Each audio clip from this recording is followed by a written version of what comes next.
nearly 2 decades ago, I wrote the following. I said that the West can win the war against terrorism. It can expose its duplicity and punish its perpetrators and its sponsors. But it must first win the war against its own inner weakness, and that will require courage. We shall need at least 3 types of courage. First, statesmen must have the political courage to present the truth, however unpleasant, to their people. They must be prepared to make difficult decisions, to take measures that may involve great risks, and subject them to public criticism. Second, the soldiers who will be called upon to combat terrorists will need to show military courage. Third, the people will have to show civic courage. The citizens of a democracy threatened by terrorists must see themselves, in a certain sense, as soldiers in a common battle. They must not pressure their government to capitulate or surrender to terrorism. If we seriously want to win the war against terrorism, people must be prepared to endure sacrifice, and even, should there be the loss of loved ones, immeasurable pain. Terrorism is a phenomenon which tries to evoke one feeling, fear. It is therefore understandable that the one virtue most necessary to defeat terrorism is the antithesis of fear, courage. Courage, said the Romans, is not the only virtue, but it is the single virtue without which all other virtues are meaningless. The terrorist challenge must be answered. The choices between a free society based on law and compassion and a rampant barbarism in the service of brute force and tyranny. Confusion and vacillation facilitated the rise of terrorism. Clarity and courage will ensure its defeat. My friends, though I wrote these words almost 20 years ago, they were never as pertinent, I think, as they are today. A year after September 11th, I am certain that this great nation possesses the 3 types of courage needed to defeat the monstrous evil that now confronts us.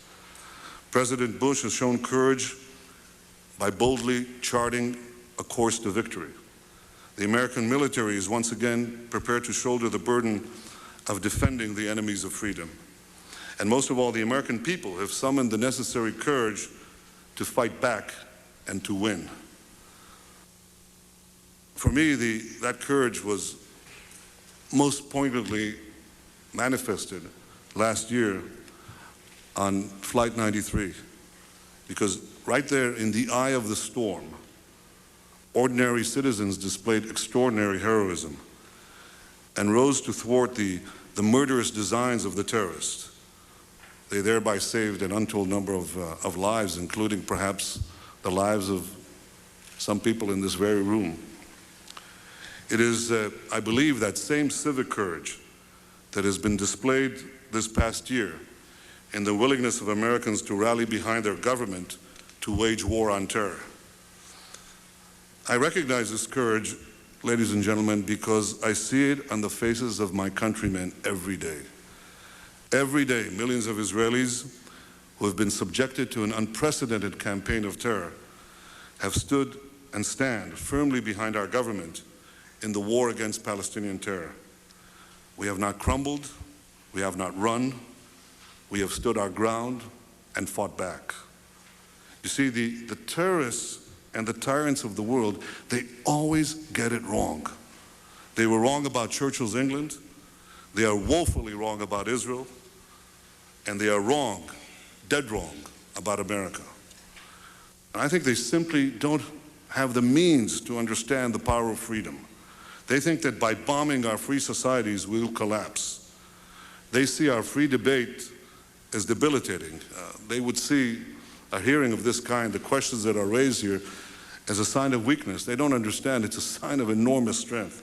They think our open discourse is a sign of that weakness. They believe that their cult of death is stronger than our love of life. But of course they're wrong. There is nothing stronger than the will of a free people uniting to protect its life and its liberty. And now it's up to us to prove the terrorists and the tyrants wrong once again. I'm not saying it will be easy, and it certainly will demand some sacrifice. But it must be done today because tomorrow's sacrifice will be infinitely greater. 60 years ago, Winston Churchill put it this way: "If you will not fight terror when your victory will be sure and not too costly," he said, "you may come to the moment when you will have to fight with all the odds against you. There may even be a worse case. You may have to fight when there is no hope of victory." My friends, this is the heart of the matter. What I said before this committee 1 year ago holds true today. Today, the terrorists have the power, or rather have the will, to destroy us, but not the power.